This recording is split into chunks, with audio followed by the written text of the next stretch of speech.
की short analysis में हम डिस्कस करेंगे ओरिएंट सीमेंट स्टॉक के ऊपर। दोस्तों सीमेंट सेक्टर के अंदर एक से एक ब्रेकआउट हमने निकाले थे।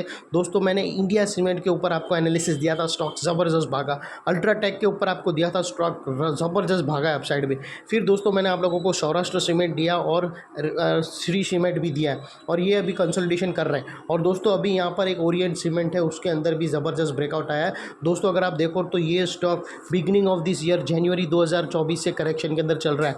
मोटा मोटी देखो तो दोस्तों इसने 6 महीने करेक्शन में बिता दिए और करेक्शन में भी दोस्तों इसने दोनों तरह का करेक्शन दिया है, प्राइस वाइज करेक्शन दिया है और टाइम वाइज करेक्शन भी दिया है। प्राइस वाइज करेक्शन के अंदर स्टॉक स्ट्रेट डाउन साइड आया और प्राइस वाइज करेक्शन के अंदर इसने एक डाउन साइड में इसने एक बॉटम बनाया, बेस बनाया और अल्टीमेटली ब्रेकआउट दिया है। फिलहाल आप अभी ये स्टॉक को देखो तो दोस्तों मल्टीपल पॉजिटिव फैक्टर्स बने। स्टॉक का करेक्शन स्टार्ट हुआ था एक नेगेटिव चार्ट पैटर्न से, डबल टॉप वो ब्रेक डाउन हुई और सक्सेसफुली टारगेट पे हिट हुई और उसके बाद दोस्तों यहाँ पर एक बॉटम बेस बनाकर ब्रेकआउट हुआ। और ये स्टॉक के अंदर दोस्तों एक डाउनवर्ड स्लोपिंग पैरेलल चैनल थी जो एक स्ट्रॉन्ग रेजिस्टेंस का काम कर रही थी। अल्टीमेटली दोस्तों स्टॉक ने उसको ब्रेकआउट करके उसके above high with high volume sustain किया है। और सेकेंडली दोस्तों यहाँ पर करेक्शन कंप्लीट के कन्फर्मेशन मिले, यहाँ पर क्लियर कट पॉजिटिव डाइवर्शन मिला है और एक बहुत बड़ी रिवर्सल चार्ट पैटर्न मिली है जिसके तहत स्टॉक अपसाइड में 20 से 25% रिटर्न देने के लिए रेडी है। लेकिन दोस्तों इसमें कोई भी मेरी बाय सेल होल्ड रिकमेंडेशन नहीं, ये प्योरली एजुकेशन पर्पस से आप लोगों से शेयर कर रहा हूँ। दोस्तों ये वो टॉप था जहाँ पर आप देख सकते हो negative chart pattern double top बना और यहाँ पर उसका नेकलाइन ब्रेक हुआ और अल्टीमेटली दोस्तों ये टारगेट की तरफ आया और इसने यहाँ सपोर्ट के पास स्टॉक ने फिर टर्नअप दिया और यहाँ पर दोस्तों एक अच्छी खासी चार्ट पैटर्न बनी है जो विथ हाई वॉल्यूम के साथ ब्रेकआउट हुई है और हम यहाँ से उसके आगे का फोरकास्ट करेंगे अपसाइड को कैप्चर करने में। और दोस्तों अगर आप देखो ना तो यहाँ पर एक डाउनवर्ड स्लोपिंग पैरेलल चैनल थी जहाँ से करेक्शन का आगाज़ हुआ था और जब तक स्टॉक ये डाउनवर्ड स्लोपिंग पैरेलल चैनल में था स्टॉक बहुत ही प्रेशर में था और इसके अंदर बैक टू बैक दोस्तों अगर आप देखो ना तो लोअर लोज हीट हुए थे। अगर आप देखो तो दोस्तों ये स्टॉक के अंदर पहला लोअर लोज यहाँ हिट हुआ था, सेकंड लोअर लोज यहाँ हिट हुआ था, थर्ड लोअर लोज यहाँ हिट हुआ था और फोर्थ लोअर लोज दोस्तों यहाँ हिट हुआ था। और जैसे ही दोस्तों ये downward sloping parallel channel upside में ब्रेक हुई, इसने मल्टीपल हायर हाइज को ब्रेक करके उसके above well sustain high volume closing देकर कंफर्म कर दिया करेक्शन इज कंप्लीटेड। यहाँ पर दो बड़ी चीज़ एक साथ मिली है दोस्तों। पहले तो इसने डाउनवर्ड स्लोपिंग पैरेलल चैनल को ब्रेक किया जिसके तहत स्टॉक के अंदर जो डाउन साइड स्ट्रेट फॉल आया था वो अल्टीमेटली वहाँ पर ब्रेक लग गया। और सेकेंडली दोस्तों इसके जो back to back lower lows के जो चेन थे उसमें से फर्स्ट हायर हाइज रजिस्टर्ड करके इसने कंफर्म कर दिया करेक्शन इज़ ओवर, स्टॉक के अंदर बॉटम लग गई और यहाँ पर अभी स्टॉक ट्रेंडिंग मार्केट में आ गया करेक्शन मार्केट से। और जब तक ये माना जाएगा ट्रेंडिंग मार्केट में अनलेस एंड अनटिल कोई नया लोअर लोज हिट ना हो या फिर प्रीवियस वाला लोअर लोज के स्टैक के नीचे क्लोज नहीं हो। और सेकेंडली दोस्तों देख लेते हैं यहाँ पर डाइवर्शन का, तो दोस्तों क्लियर कट ज़बरदस्त डाइवर्शन मिला है दोस्तों। ये हिडन डाइवर्शन भी नहीं है, ये क्लियर डाइवर्शन है। अगर आप लोगों को मैं बता दूं फ्रेंड्स, आप प्राइस एक्शन के लोअर लोज देखो और वही आप RSI के लोअर लोज देखो तो आपको क्लियर डाइवर्शन मिलेगा फ्रेंड्स। आप लोगों को बता दूं कि अगर आप प्राइस एक्शन के लोअर लोज देखो ना तो वो नेक्स्ट टू सिमिलर है और वही आप RSI के देखो ना तो अपसाइड में टिल्ट हुए और यहाँ पर ब्रेकआउट होके पॉजिटिव डाइवर्शन ब्रेकआउट हुआ है जो पॉजिटिव हिडन डाइवर्शन से भी स्ट्रांग होता है और यहाँ से पार्टिसिपेशन बहुत ज़्यादा बनता है जिसके तहत स्टॉक में अपसाइड मोमेंटम पंप होता है स्टॉक के अंदर। और सेकेंडली दोस्तों बात कर लेते हैं यहाँ पर रिवर्सल चार्ट पैटर्न की, तो दोस्तों बहुत ही ज़बरदस्त रिवर्सल चार्ट पैटर्न हमें मिली है। और दोस्तों ये जो रिवर्सल चार्ट पैटर्न है वो एक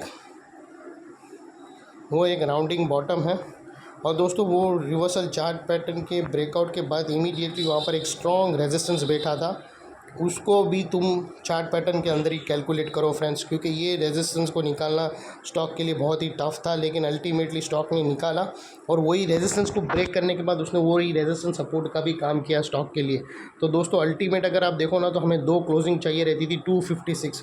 एक्चुअली देखो तो ब्रेकआउट दोस्तों 242 पे इसका ब्रेकआउट था लेकिन ये इमीडिएट रेजिस्टेंस था जिसको हम इंक्लूड कर देते थे ब्रेकआउट पॉइंट पे, जो हमें क्लोजिंग बेसिस पे 256 अबाउट 256 के नेकलाइन के ऊपर हमें 2 क्लोजिंग चाहिए रहती थी, वो हमें ऑलरेडी मिल चुकी है जो परफेक्ट है।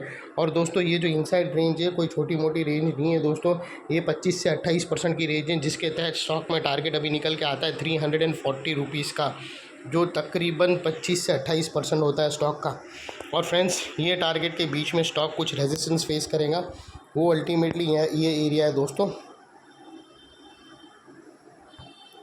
ये जिसको हम ब्लू में कर देते हैं फ्रेंड्स। और दोस्तों आप लोगों को बता दूं कि इसके जो नेकलाइन के पास का जो एरिया है ना वो बहुत ही इंपॉर्टेंट है, क्योंकि अगर आप देखो ना फ्रेंड्स तो वहाँ। और दोस्तों आप लोगों को एक और चीज़ बता दूं कि आपको अगर स्टॉप लॉस रखना हो तो क्लोजिंग बेसिस पे आप अगर ये यहाँ पर जो ब्रेकआउट कैंडल है उसके पास एग्जैक्टली यहाँ पर एक लोअर स्विंग बना है, वहाँ पर अगर अपने एडवाइज़र को पूछकर आप अगर क्लोजिंग बेसिस पे पोजीशन लेते हो तो वेल एंड गुड है। और सेकेंडली दोस्तों आप ब्रेकआउट के पॉइंट के भी यहाँ पर भी स्टॉप लॉस रख सकते हो, जिसे हम रेड पे। तो दो स्टॉप लॉस यहाँ पर बनते हैं, वो अपने एडवाइज़र को पूछकर आप रख सकते हो। फर्स्ट ब्रेकआउट कैंडल के लो के नीचे भी रख सकते हो और लोअर स्विंग है उसके पास भी रख सकते हो।